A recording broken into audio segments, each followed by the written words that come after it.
Bismillahirrahmanirrahim. Assalamualaikum warahmatullahi wabarakatuh. Selamat pagi. Salam sejahtera untuk kita semua. Puji syukur alhamdulillah kita hari ini masih diberikan karunia Allah Subhanahu wa taala untuk bertemu kembali pada pekan ke-14. Sebelum kita memulai perkuliahan, saya akan membacakan terkait dengan rencana pembelajaran semester atau RPS dari mata kuliah Entrepreneurship atau Kewirausahaan ini. Program studi transportasi laut tingkat 2. Capaian pembelajaran dari mata kuliah Entrepreneurship ini ya, terkait capaian pembelajaran lulusan program studi itu dibagi dua, ya, terkait dengan sikap dan juga keterampilan. Ya, keterampilannya juga akan terbagi dua, keterampilan umum dan keterampilan khusus. Terkait dengan sikap, ya, taruna dan taruni diharapkan setelah mengikuti perkuliahan ini dapat berkontribusi dalam peningkatan mutu kehidupan bermasyarakat, berbangsa, bernegara, dan kemajuan peradaban berdasarkan Pancasila. Kemudian taruna-taruni mampu berperan sebagai warga negara yang bangga dan cinta tanah air, memiliki nasionalisme dan tanggung jawab pada negara dan bangsa. Dan terkait sikap ketiga, taruna-taruni mampu menunjukkan sikap bertanggung jawab atas pekerjaan di bidang keahliannya masing-masing secara mandiri, ya, terutama nanti kita sudah bekerja kelak. Adapun keterampilan umum, ya, diharapkan taruna-taruni mampu menerapkan pemikiran logis, kritis, inovatif, bermutu, dan terukur dalam melakukan pekerjaan yang spesifik di bidang entrepreneurship sesuai dengan standar kompetensi kerja bidang yang bersangkutan, ya, utamanya kalian pada saat setelah lulus nanti.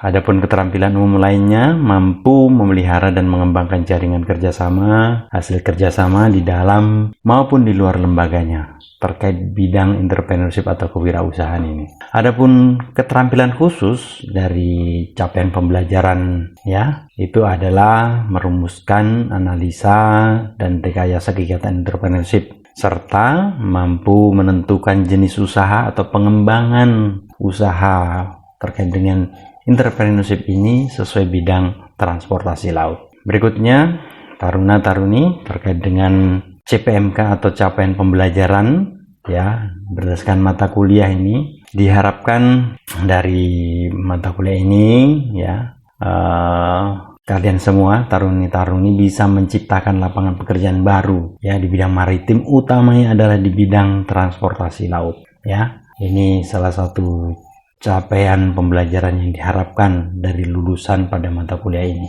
Lebih lanjut terkait dengan deskripsi singkat, ya, dari mata kuliah ini. Mata kuliah ini membahas mengenai entrepreneurship, bagaimana pola pikir dan ciri-ciri seorang entrepreneur, kemudian bagaimana risiko dalam pengambilan keputusan di dunia usaha. Kemudian juga kita akan banyak belajar bagaimana etika yang baik dalam berusaha, terus kemudian menyusun pola-pola bisnis, kemudian terkait dengan manajemen keuangannya, kemudian bagaimana menerapkan rencana perusahaan atau rencana bisnis, ya. Kemudian akhirnya yaitu adalah mampu menciptakan pekerjaan atau lapangan kerjaan baru di bidang maritim, utamanya transportasi laut. Sedangkan bahan kajian ataupun pokok-pokok bahasan yang akan kita pelajari dari mulai awal kuliah sampai akhir, ya, itu mulai dari pola pikir, ya, bagaimana menjadi seorang bisnismen wirausahawan, kemudian resiko usaha, kemudian etika bisnis, ya, kemudian pola pemasaran bisnis, kemudian konsep membuka usaha baru, kemudian bisnis plan, ya, ini penting kita tahu semuanya. Kemudian contoh-contoh usaha di bidang logistik lah, utamanya misalkan di bidang transportasi laut.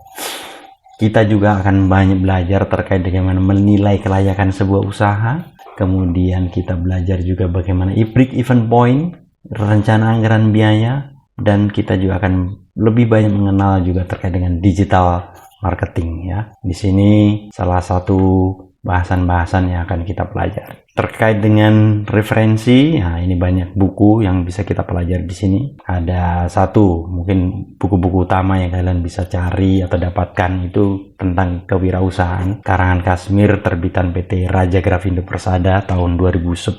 Ada juga kewirausahaan dan manajemen usaha kecil, ya, terbitan Salimba 4 ini, karya Zimmer, Thomas dan Scarborough. Ini buku terjemahan terbitan tahun 2008. Ada juga buku-buku pendukung seperti kewirausahaan pedoman praktis, ini bisa terkait dengan kiat, bagaimana proses menuju suksesnya, ini ada, kalian bisa juga jadikan rujukan. Oke, demikian terkait dengan penjelasan singkat RPS mata kuliah ini. Tapi sebelum kita membahas itu, saya tanya kabar kalian seperti apa hari ini, bagaimana? Dan saya mau review dulu pertemuan pekan lalu. Masih ingat apa pekan lalu kita belajar soal apa? Business plan. Oke, ada yang bisa memberikan penjelasan sedikit soal business plan? Mungkin Muhammad Samsul? Waalaikumsalam. Waalaikumsalam. Business plan adalah suatu rencana yang dibuat untuk meningkatkan pengeluaran ke depan supaya tidak meningkatkan biaya. Oke, business plan.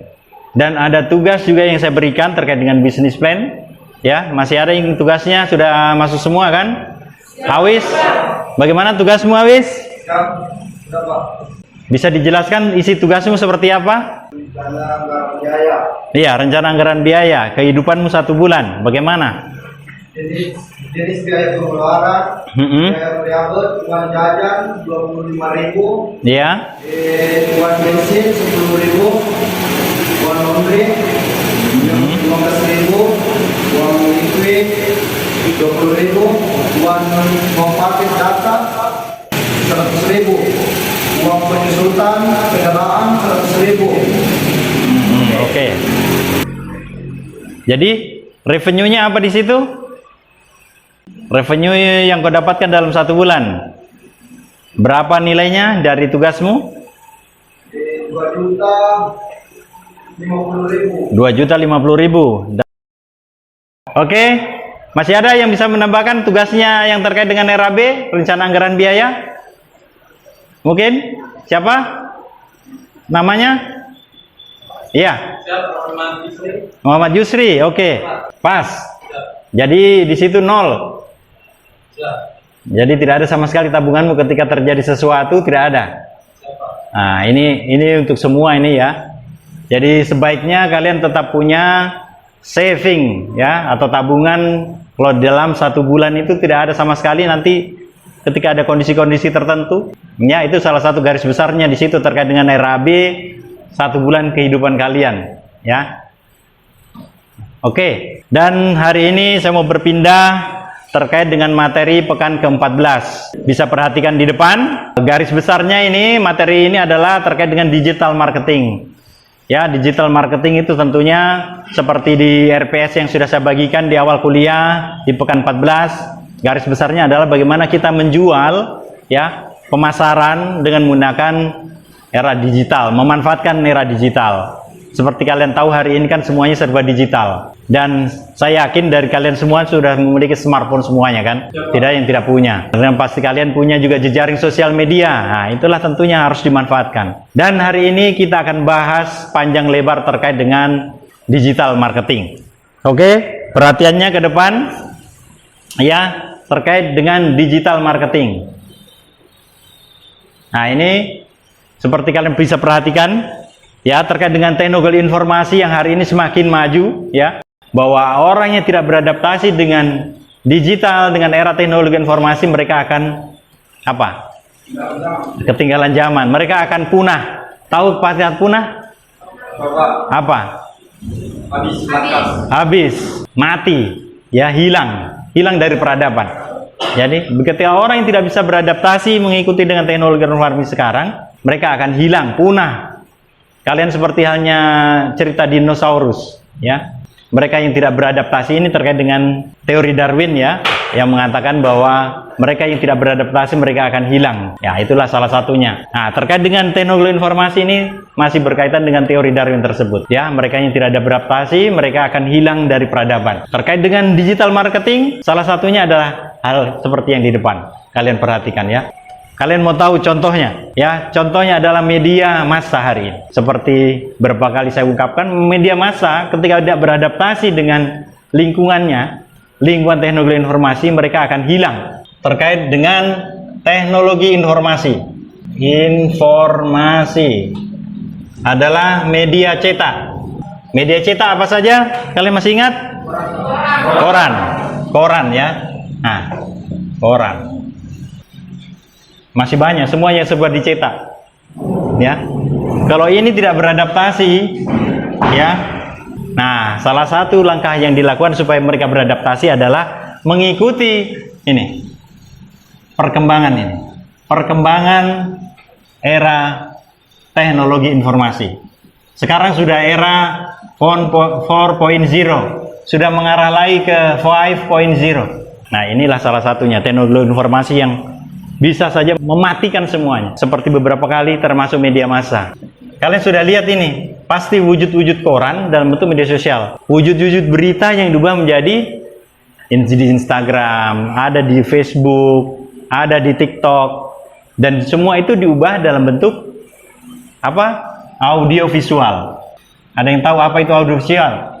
Audio itu suara, visual gambar. Seberapa penting itu diterapkan dalam bisnis menjual produk-produk tertentu. Nah, untuk menjawab pertanyaan ini simak penjelasan di bawah ini. Ya, kalian bisa lihat ini. Digital marketing adalah suatu kegiatan pemasaran atau promosi sebuah brand atau produk atau merek dengan menggunakan media digital. Seperti kalian pahami, hari ini semua serba digital. Itulah salah satu kekuatan dari digital marketing. Kekuatan digital marketing. Satu, cepat, tepat. Tepat berarti ini sasarannya tepat kan? Apalagi? Apa? Jelas. Ya, jelas. Bahkan dari UMKM pun itu bisa dibuat digital marketingnya ya. Nah, bahwa ini ya, dengan digital marketing memiliki banyak kelebihan dan manfaat yang diperoleh. Saat kalian posting detik ini, masuk pasti di jejaring pertemanan kalian.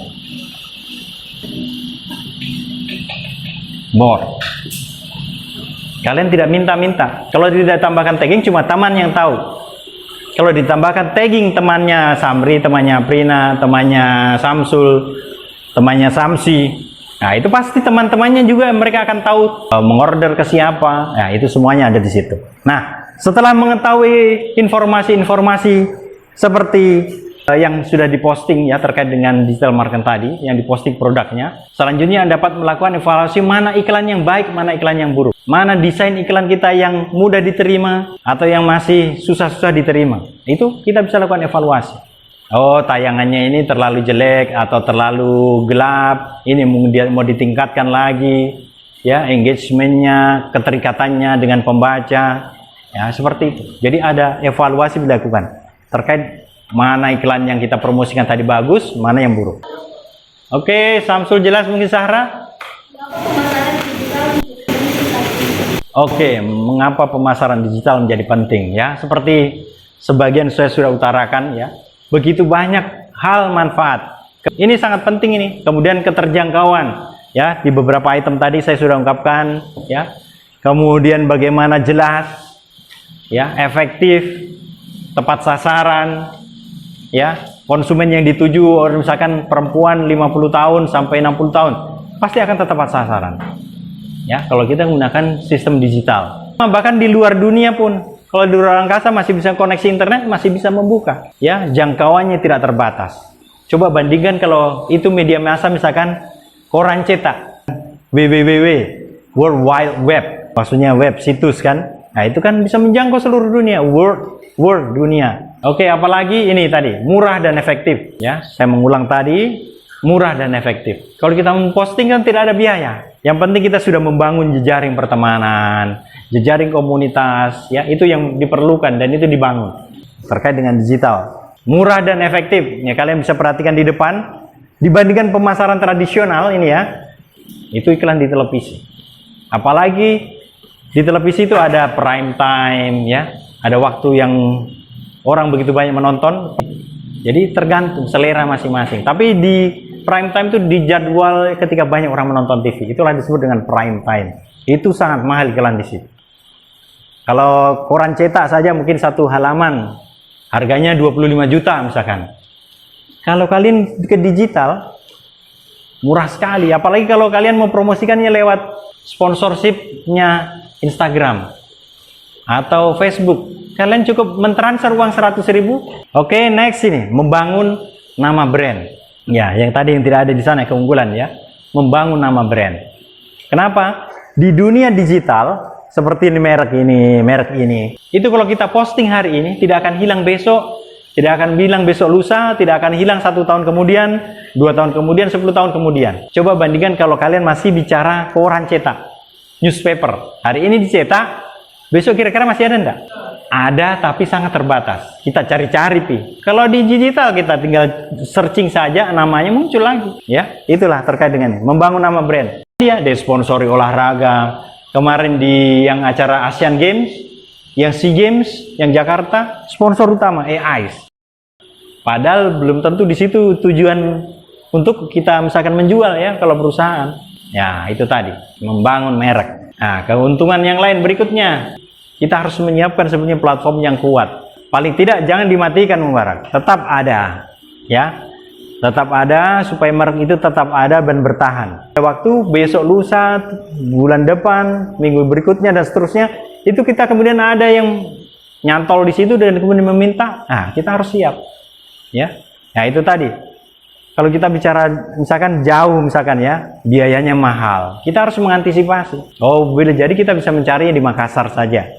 Biaya barangnya lebih murah dibandingkan misalkan mendatangkan dari Jawa atau dari Jakarta, dari Bandung, tentu ongkos transfernya lebih mahal. Ya, bagaimana kalau cari yang produk lokal, ya, yang bisa bersaing, ya, ini nanti bisa dijual di situ. Ya, kemudian menggunakan strategi digital marketing. Ini ya, banyak contoh. Ini kalian bisa perhatikan di depan. Ini ada website. Ya, tadi di awal saya sudah ungkapkan terkait dengan web. Kita punya web. Kalian punya promo, kalian punya informasi penting, kalian cukup posting di situ. Kalian tidak perlu memberitahu, misalkan Ulfan, saya punya produk begini-begini, tidak perlu. Cukup diposting 1 kali. Tidak perlu lagi memberitahu Samsul, saya punya produk ini 50% ini, cukup diposting sih. Ya.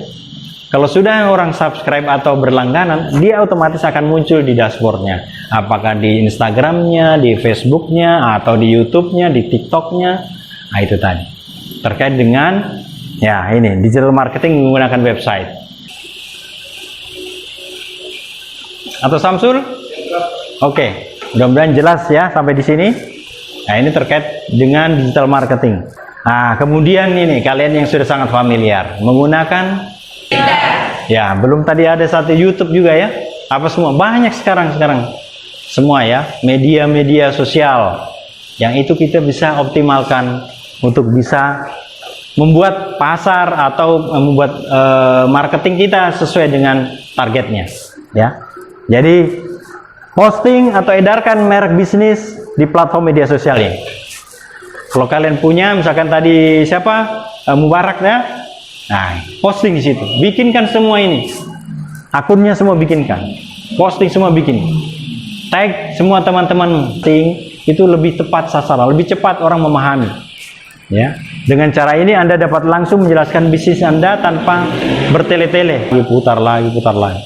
Ya, oke, ini kita berikutnya bagaimana cara memulai digital marketing. Nah, ini ada beberapa langkah yang sederhana. Kemudian yang kedua, ya, masuk bikin bahan atau konten. Kalau misalkan Mubarak tadi punya usaha clothing, ya.